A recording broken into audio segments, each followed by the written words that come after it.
আল্লাহ তাআলা সেই সমস্ত ব্যক্তিদের রোজাকে অবশ্যই সাদরে গ্রহণ করুন।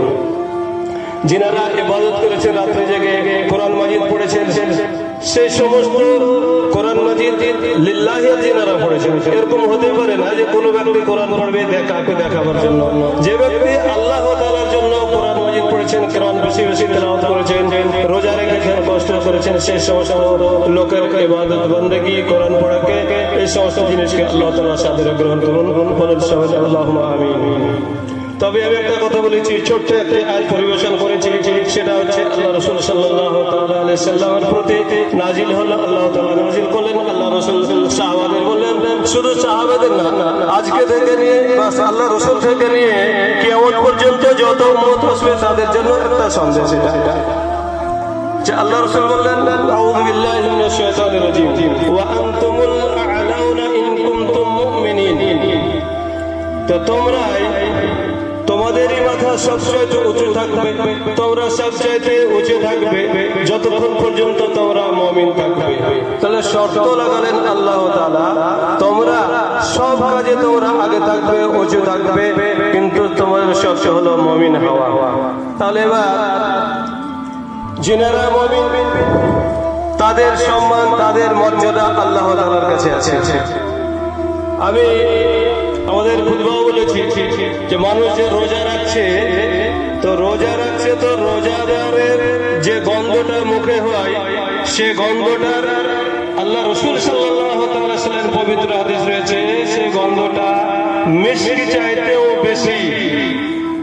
মিস্কের জান্নাতের যে মিস্ক আম্বার রয়েছে, সে মিস্কের গন্ধ, সে সুগন্ধ জমিনের বুকে আসলে সারা বিশ্বে ছড়িয়ে যাবে এক ফোঁটা যদি তার মিস্ক আসে। তাহলে রোজাদার ব্যক্তির মুখের যে সুগন্ধ, একটা গন্ধ থাকে, সারাদিন না খেয়ে থাকলে, পিপাসায় থাকলে তার একটা গন্ধ আসবে। সুগন্ধটা মানুষকে খারাপ লাগলেও আল্লাহর নিকট কত গ্রহণীয়, কত গ্রহণযোগ্য, মিষ্টি চাইতেও তার খুশবুটা আল্লাহর নিকট পছন্দনীয়। তাহলে ওই সমস্ত ব্যক্তিদের রোজার অবস্থা, তার ফজিলত, তার নেকি কত হতে পারে, তার মুখের গন্ধর ফজিলত যদি এত হয়, তাহলে শর্ত হলো মুমিন হওয়া। মুমিন হতে হবে।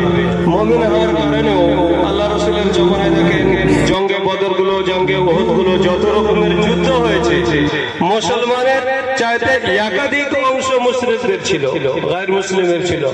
1300-313 জন, ওখানে 1100 জন, 1200, 1300 জন, এরকম করতে করতে যেই কোনো যুদ্ধ দেখা গেছে যে মুশরিকদের সংখ্যা অনেক 10 গুণা বেশি ছিল। তবুও মুমিন হওয়ার জন্য আল্লাহর তরফ থেকে মুমিনের প্রতি যে সহযোগিতা, যে মদদ হয়েছিল, মুশরিকেরা কোনোদিন মুসলমানকে পারেনি, জিত মুসলমানের। তাহলে কোনো কার্যক্ষেত্রে গজওয়ায়ে উহুদে মুসলমানের কিছুক্ষণের জন্য পরাজিত মুসলমানেরা হয়েছিল, কিছু ত্রুটি এসেছিল যার কারণে। তবে বিশেষ কথা যে মুমিন ব্যক্তির সময়তে ত্রুটি এসে যায়, আসতে পারে, তাহলে তার ত্রুটির মর্যাদা রয়েছে আল্লাহ তাআলার তরফ থেকে। কোন ত্রুটি হয়েছে আপনার ইবাদত বন্দেগী করতে গিয়ে, দ্বীনের কাজ করতে গিয়ে এরকম হয়ে গেছে কোনো ত্রুটি, আল্লাহর তরফ থেকে তা মর্যাদা হয়ে যায়। তাহলে মুমিন হওয়া শর্ত আছে। তাহলে আপনার ডেভেলপ করার, আখিরাতের জিন্দেগি লাভ করার, আপনার আখিরাতের জিন্দেগি সফল হওয়ার জন্য মুমিন হওয়া শর্ত রয়েছে। দেখা গেল নামের মুসলমান অনেকে রমজান মাসেও সাঁতার পাড়াতে বিভিন্ন জায়গাতে মুসলমান, সে মুসলমান দাবি করছে, গরুর মাংস ব্যবহার করছে, মুসলমানের সাথে ঈদগাহের মাঠেও এসছে মনে হয়। এরকমও মুসলমান আছে যে রমজান মাসে চারি মদ খেয়ে বাইরে পড়ে আছে। তাহলে এই সমস্ত মুসলমানের যারা রোজা রাখেনি, জুমা পড়ছে না, আল্লাহ রাসূল সাল্লাল্লাহু তাআলা সাল্লামের হাদিস, পরস্পর কোনো ব্যক্তি, কোনো মুসলমান যে দাবি করে 3 জুমা যদি ছেড়ে দেয় আর ওই অবস্থায় মরে যায়, তার জানাজা শরীফ হতে জানাজা পড়তে হবে না। অনেক মুসলমান আছে জুমাও পড়ছে না, এবার রোজাও রাখছে না, ওই ব্যক্তি বললে তার জানাজা পড়তে হবে না, তাকে মুসলমানের কবরস্থানে মাটি দিতে হবে না। যে ব্যক্তি আল্লাহ তাআলাকে ইনকার করেছে, পরস্পর জুমা ছেড়ে আসে, নামাজ এমনি পড়ছে না, জুমাও ছেড়ে আসছে, এবার ফের তারই মধ্যে সবিতি ব্যস্ত রয়েছে, এরকম মুসলমান যদি মরে তার জানাজা পড়তে হবে না, তাকে মুসলমানের কবরস্থানে তাকে মারে। কারণ মুসলমানের কবরস্থানে মাটি দেওয়ার কারণ হচ্ছে এমনি তো মুসলমান আল্লাহ রাসূল রসুল সাল্লাল্লাহু তাআলা আলাইহি ওয়াসাল্লামের জামানায় কবরের জিয়ারত করতে নিষেধ হয়ে গেছিল কিছুদিনের জন্য। পরে আবার আল্লাহ রসুল সাল্লাল্লাহু তাআলা আলাইহি ওয়াসাল্লাম পারমিশন দিলেন, ইজাজত দিলেন যে জিয়ারত করতে পারো। কার্যক্ষেত্রে আল্লাহ রসুল নিষেধ করেছিলেন, কারণ মুসলমান জিয়ারত আল্লাহ রসুল বলেছেন কবরস্থানে যেতে হয় মানুষকে, যাওয়ার হচ্ছে কবরস্থানে যাবে তার আখিরাত তাকে মনে হবে, আখিরাত মনে করার জন্য। এরকম না যে আমি জামাতবদ্ধ হয়ে 2-4-10 জনকে এক জায়গায় জমা করে, যেটা একটা সিস্টেম ছিল আমরাও দেখেছি যে কোরআন পড়ো, এই করো, ওই করো, জামাত মধ্যে চলে যায় জিয়ারত করে আসে। এগুলো কোনো নিয়ম না। আপনি একাই যেতে পারেন, কবরস্থানে গিয়ে নামাজ পড়তে অনেক দোয়াগুলো, নামাজ তো চলবে না, যে সমস্ত দোয়াগুলো কবরস্থানের জন্য আল্লাহ রসুল বলেছেন সেই সমস্ত দোয়া বলেন এই হয়ে জিয়ারত। আল্লাহ রসুল বলছেন কবরস্থানে গেলে মানুষের মওত ইয়াদ আসে এবং আখিরাত বলে মনে হয়ে যায়, যার জন্য কবরস্থানে যেতে পারেন। তো কবরস্থানে যে সমস্ত মুসলমান রয়েছে তার জন্য বহু বছর যে সমস্ত শিক্ষাগুলো আপনি আল্লাহ রসুল ব্যবহার করেছেন, সেই শিক্ষাগুলো হচ্ছে বহু বছর। আপনি একাই দোয়া করছেন, কিন্তু কবরস্থানে যত মুসলমান রয়েছে সবারই জন্য দোয়া হয়।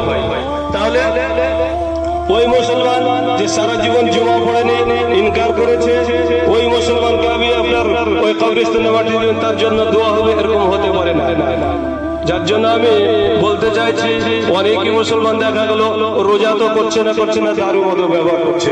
ওই মুসলমানের ক্ষেত্রে ওর জানাজা কিন্তু পড়া উচিত হবে না, জানাজাও পড়েন না, মুসলমানের কবরস্থানে তাকে মাটি দেওয়া উচিত হবে না।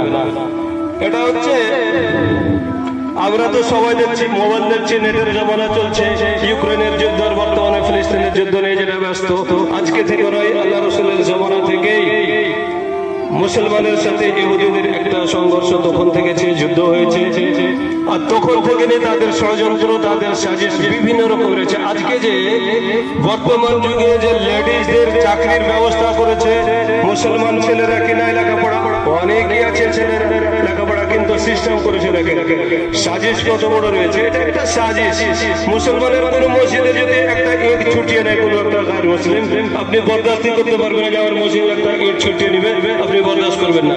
যার জন্য ইহুদিদের একটা সিস্টেম রয়েছে, এমন সিস্টেমে কাজ করে মুসলমান যেন নিজের ইমানকে অটোমেটিক ইমান থেকে দূরে সরে যায়, ইমানকে নষ্ট করে দেয়। এটা একটা সিস্টেম রয়েছে। তাহলে এটা জান্নাত নয়, এটা মনে রাখেন, এটা জান্নাত নয়, এটা হচ্ছে দুনিয়া। আর দুনিয়া মাজরাআতুল আখিরাহ। আল্লাহ রাসূল বলেছেন দুনিয়াটা আপনার আখিরাতের ক্ষেত্রে, আপনি আখিরাতের জন্য কি সংগ্রহ করবেন, কি জমা করবেন, সেই সংগ্রহ করার জমা করার একটা ক্ষেত্রে আপনি যতটা তৈরি করতে পারেন আখিরাতের জন্য আপনার জীবনকে, ততটাই আপনার কাজ দিবে। এছাড়া এই দুনিয়াটা হচ্ছে একটা মাছির পর। আল্লাহ রাসূল বললেন যে মাছি দেখছেন, মাছির একটা পর, মাছিটা সম্পূর্ণ না, মাছির একটা পর। মাছির পরের কি দাম আছে? মাছিটারই তো দাম নাই। আমরা যখন মাছিকে মেরে দিই, মাছির একটা পরের যতটা দাম নাই, তার চাইতেও বেদামি হলো একটা দুনিয়াটা। দুনিয়ার কোনো দাম নেই, কোনো হাকিকত নেই, দুনিয়ার কিচ্ছু দাম না। আপনি যতক্ষণ আখিরাতের জন্য কাজ করতে পারছেন বাস ততটাই আপনার দামি। এছাড়া দুনিয়ার এমনিতে কোনো দাম নাই, এটা দুনিয়ার আখিরাতের জন্য। যার জন্য দুনিয়ার নিচে পড়ে থেকে আর যত রকমের বেইমানি শয়তানি আর যত রকম অবৈধ কাজ করে আপনার আখিরাতকে নষ্ট করবেন, এটা আপনার অভাগ্য, এটা আপনার জন্য অত্যন্ত দুর্নীতি বা নিজেকে জাহান্নামে নিক্ষেপ করার একটা আপনার নিজে পথ আপনি অবলম্বন করছেন। কাজে মুসলমান হওয়া দরকার রয়েছে। আর আমাদের শেষ কথা আমি বলি যে বিশেষভাবে যে কমি এখন মুসলমানের, যেটা সবচেয়ে বড় কমি একটা দেখা গেছে বর্তমানে চলছে সভ্য যুগ, আমরা সভ্যতার যুগ বলছি। যার জন্য আমরা ছেলেদের মেয়েদের বিশেষ করে স্কুলেই পড়াবো, স্কুল মিডিয়াম বিভিন্ন রকমের সিস্টেম। এটা আজকে থেকে নেই, আল্লাহ রাসূল জীবনে ছিল। আর বিশেষ করে ইংরেজের সাথে যখন মুসলমানের সংগ্রাম চলছিল যে না করতে হবে, হিন্দুস্তানকে আজাদ করতে হবে, তখন একটা সিস্টেম নতুন করে ইংরেজরা তৈরি করলো কি মির্জা গোলাম আহমদ কাদিয়ানি নবুয়ত দাওয়া করেছে, যে আল্লাহ রাসূল বলছেন লা নবিয়্যা বাদি, আমার পরে কোনো নবী আসবে না, আমি হলাম শেষ নবী, আমার পরে কোনো নবী আসবে না। যার জন্য এই হাদিস এবং কোরআন মাজিদ রাখা হলো। যারা কোরআন হাদিসকে অবলম্বন করবেন, অনুকরণ করবেন, সেই সমস্ত ব্যক্তি কোনদিন পথভ্রষ্ট হবে না। তবে যখন ইংরেজের সাথে এই চলছে মুসলমানদের যুদ্ধ, তাতে অনেক লোক ছিল, তখন একটা সিস্টেম তারা আপলো কি যে মির্জা গোলাম আহমদ কাদিয়ানিকে খাড়া করে দিল মধ্যখানে, ইংল্যান্ডের লোক। আর তারা বলেছিল যে দেখো ইয়ে কাদিয়ানি নবী হয়ে এসছে, একজন নবী। তখন তারা নবী মেনেছিল কে?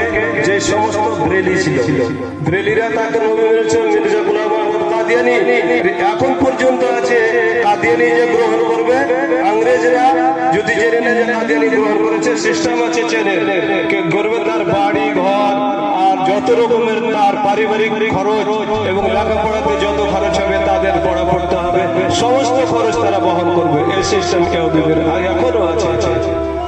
তাহলে মুসলমানকে পথভ্রষ্ট করার জন্য আজকে থেকে নয়, কিয়ামত পর্যন্ত থাকবে, আগে থেকে আসছে কিয়ামত পর্যন্ত থাকবে। সতর্ক থাকতে হবে মুসলমানকে, ঈমান রাখতে হবে আল্লাহ এবং আল্লাহ রাসূলের প্রতি মুসলমানকে, তাহলে সে আখিরাত জিন্দেগিকে সাফল্য করতে পারবে। এর ছাড়া কোনো পরিত্রাণ না। এটা হচ্ছে দুনিয়া, জান্নাত নয় যার জন্য আপনি বসে বসেই খেতে পাবেন, এটাও হবে না। আল্লাহ তাআলা বলছেন যে তোমার নামাজ হয়ে গেল, নামাজ পড়ো, নামাজ পড়ার পরে তুমি তোমার সংসার কি করে চালাবে তোমাকে দেখতে হবে। তাহলে এটা নয় যে অবৈধ জিনিস আমি সংগ্রহ করে আর হারাম জিনিস কামাই করে আমি আর জীবন যাপন করব, এর মানে এটা নয়। আল্লাহ তাআলা বলছেন তোর নামাজ থেকে ফারিগ হলে ইবাদত করো, তার সাথে সাথে তুমি তোমার জীবনকে চালাবার জন্য, তোমার সংসারকে চালার জন্য তোমাকে নিজে ব্যবস্থা করতে হবে। তাহলে আমাদের অবশ্যই মনে রাখতে হবে আমাদের ভিতরে সবচাইতে যেটা কমি রয়েছে দ্বীনি শিক্ষা। আমি যেটা বলতে চাইছিলাম, দ্বীনি শিক্ষা আপনি অবশ্যই আপনার ছেলে মেয়েকে দেন। মেয়েকে তো পড়ায় দিচ্ছি আমরা, যা দেখছি বানাত অনেক রকম খুলেছে, মেয়েরা পড়ছে, কিন্তু ছেলেরা একেবারে পড়ে না। অনেকে আছে এখানে দেখেন আপনি কত পার্সেন্ট বের হবে, ও মনে হয় উজু করার দোয়াটা জানে না, সুতার দোয়া জানে না, সকালে উঠবে সুতার শেষ দোয়া জানে না, পেচ্ছা পাখানা যাবে ওর দোয়া জানে না। অনেকে আছে মনে হচ্ছে 70% লোক জানে না। যে সমস্ত মুসল্লিগুলো আছে বয়স হয়ে গেল, নামাজ পড়তে পড়তে এখনো নামাজের সহি তারিকা শিখেনি, কিন্তু কোনোদিন জিজ্ঞাসা করলে না কাউকে যে নামাজ পড়ার তারিকা কি রয়েছে, নিয়ম কি রয়েছে, আল্লাহ রাসূল কিভাবে পড়েছেন, এখনো কেউ জিজ্ঞেস করে না, শিখছেই না। তাহলে ওকেও জেনে নিতে হবে এবং নিজের ছেলেকেও অন্তত আপনাকে দ্বীনি শিক্ষায় শিক্ষিত করতেই হবে। এটা আপনার প্রতি ফরজ আছে, আপনার প্রতি ফরজ। আপনি যেরকম খাবার দাবার খাচ্ছেন, কাপড় পরছেন, যতটা আপনি প্রয়োজন মনে করছেন, যে আপনি যদি সঞ্চয় না করেন, না ইনকাম করেন, আপনি ছেলে মেয়েকে বুঝতে পারবেন না, খাবার দিতেই হবে। খাবারটা কিছু কমিয়ে, মাছ মাংস কিছু কমিয়ে আপনি আপনার ছেলেকে শিক্ষা দিন।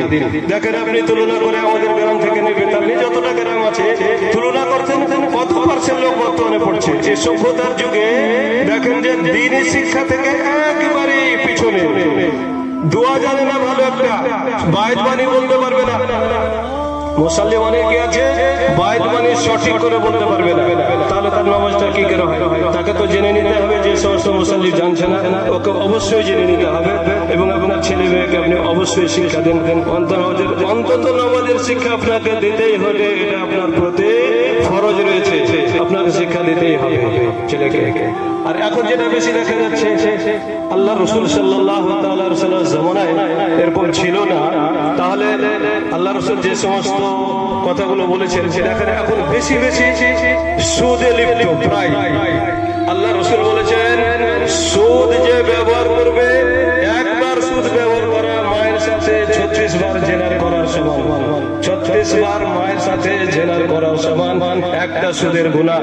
তাহলে সুদের কত রকমের সিস্টেম এসেছে আর কত রকমের নাম আছে, আলাদা আলাদা নামকরণ করেছে। সুদের মানুষ বুঝতেই পারে না, সাধারণ লোক মানুষ বুঝতেই পারবে না। বিভিন্ন রকমের সুদের সিস্টেম গুলো এসেছে। সুদ থেকে বাঁচতে হবে, এটা আপনার কর্তব্য। এর মানে নয় যে আপনি খুব হাই ফাই গাড়ি চালান, বাড়ি হাই ফাই করেন, এর মানে এটা নয় যে আপনি সুদ নিয়ে করেন। আপনার যদি হালাল কামাই থাকে, হালাল কামাই করতে পারছেন, করেন, বাড়ি ঘর করেন, আপনার ছেলে মেয়ের তার চাইতে বেশি প্রয়োজন রয়েছে আপনার ছেলে মেয়ের শিক্ষার, এটা বেশি প্রয়োজন রয়েছে। আপনি শিক্ষা দিবেন, তাহলে আপনি দোয়া পাবেন। মানুষ মরার পরে সমস্ত আমল বন্ধ, শুধুমাত্র চলবে আপনার যদি আপনি নেক আওলাদ, একটা ভালো ছেলে যদি আপনি ছেড়ে দেন, ছেলে মেয়ে ভালো, ও আবার কাউকে শিক্ষা দিবে, ও আবার কাউকে শিক্ষা দিবে, নামাজের শিক্ষা। এই করে করে কিয়ামত পর্যন্ত এই নেকির জারিয়াটা আপনার জন্য চলবে, এর ছেড়ে আপনি দান করতে পারেননি, আপনি ভাবছেন যে আমি শেষকালে বুড়িয়ে যাব তখন দান করবো, দেখা গেল আপনি হঠাৎ করে মারা গেলেন, অনেক টাকা পয়সা ছেড়ে গেছেন, আপনার ছেলে মেয়ের দান করার এমন কাড়াকাড়ি যে দান করার ফুরসাতি হয় না, দান করতে পারেন আপনি, কি দান করবে আপনার জন্য? আর এরকম সিস্টেম নেই যে আপনার নাম নিয়ে দান করতেই হবে, আপনি আওলাদ নেক ছেড়ে যাবেন, সালেহ আওলাদ ছেড়ে যাবেন, ও নামাজ পড়বে, রোজা রাখবে, দ্বীনি কাজ করবে, যেই সমস্ত দ্বীনি কাজ করবে অটোমেটিক আপনার কাছে পৌঁছবে, ও নিয়ত করুক বা নাই করুক, আপনি নেক বানিয়ে গেছেন, নেক কাজ করবে, যার জন্য অনেকের ফলাফল আপনি পাবেন, শুধুমাত্র এটাই জারি থাকবে, এটা চলবে, এর ছাড়া সমস্ত আমল আপনার বন্ধ হয়ে যাবে। তাহলে আমরা অবশ্যই মনে রাখবো যে আমরা অবশ্যই আমার ছেলে মেয়েকে দ্বীনি শিক্ষায় শিক্ষিত করবো, অন্তত না পারলেও নামাজ যেন ভালোভাবে পড়তে পারে এবং তরিকাগুলো ভালোভাবে যেন শিখতে পারে, এরকম অন্তত নিজের ছেলেকে করবো। আর যত রকম রয়েছে তারই মত আর ভাগ যত রকম মুসলমানের ভিতরে আমি দেখলাম, বয়স্ক লোককে আমি বিভিন্ন জায়গায় দেখলাম যে মুসলমান, আর এবার ফের ও একটা যার কাছে যাওয়া যাবে না, যে জায়গাটায় চললে অন্তত নাক বন্ধ করতে হয়, কাপড় নাকে দিতেই হয়, সেই জায়গাটায় বসে তারি মদ খাচ্ছে, ভাঙ খাচ্ছে, চিলাম চালাচ্ছে, কি হলো মুসলমানের সিস্টেম? তাহলে কেন মুসলমান হলো না? মুসলমানও থাকবে, এবার যত অবৈধ কাজ আছে সে সমস্ত কাজগুলো করবো, তা মুসলমান হওয়া যায় না। আল্লাহ তাআলা বলছেন, দেখো যে কাজটা আমার জন্য করবে, আমি এরকম নয় যে তুমি নামাজও পড়ো আর এবার তারি মদও খাও, আর তুমি ভাবছো যে নামাজ পড়ছি তো আমার নেকি হয়ে গেলো, নেকি জমা থাকলো, আর তারিখ খাবো আর গুনাহ আলাদা জমা থাকলো। আল্লাহ তাআলা বলছেন সেই সিস্টেম আমার নয়, যেটা কাজ হবে আমার জন্য খাঁটি হবে, মিক্সচার কাজ আমার জন্য হবে না, যে আমার সাথে আমারও কাজ করবে আর আমার উল্টাও ফের কাজ করবে, এটা আমার সিস্টেম নয়। আল্লাহ তাআলা বলছে এটা আমার নিয়ম নয়, যে কাজ করবে শুধুমাত্র আমার জন্য হতে হবে। তাহলে আমি শেষ মুহূর্তে দোয়া করি, তারা যে সমস্ত লোক এই রমজান মাস সুবিধায় অসুবিধায় কাটিয়েছি, যতটা ইবাদত করেছি, রোজা রেখেছি, কষ্ট করেছি, আমাদের কষ্টগুলো আল্লাহ তাআলা যেন গ্রহণ করেন, এবং যে সমস্ত লোক এখনো হয়তো ইসলাম থেকে দূরে আছে, অবৈধ কাজে লিপ্ত আছে, আল্লাহ তাআলা তাদেরকে হেদায়েত করেন। আল্লাহ তাআলা হচ্ছেন হেদায়েতের মালিক, আল্লাহ তাআলা হেদায়েত করেন, তারা যেন হেদায়েত হয় এবং নামাজের দিকে অগ্রসর হয়। আর যে সমস্ত কাজগুলো মুশরিকরা করছে সেই সমস্ত কাজগুলো মুসলমানরা করছে, সেই সমস্ত কাজগুলো থেকে যেন আল্লাহ তাআলা সেই সমস্ত মানুষকে হেদায়েত করে, ওরা বাঁচতে পারে। এই বলে আমি আমার বক্তব্য ইতি করছি। আল্লাহ তাআলা আমাদের এই সমস্ত কাজগুলোকে যেন কবুল করেন এবং আমরা যা দোয়া করলাম সেই সমস্ত দোয়াগুলো অনুপাতে আমরা যেন চলতে পারি আর চলার চেষ্টা করি। রব্বানা তাকাব্বাল মিন্না ইন্নাকা আনতাস সামিউল আলিম ওয়া তুব আলাইনা ইন্নাকা আনতাত তাওয়াবুর রহিম। সুবহানা রাব্বিকা রাব্বিল ইজ্জাতি আম্মা ইয়াসিফুন ওয়া সালামুন আলাল মুরসালিন ওয়া আখিরু দা'ওয়ানা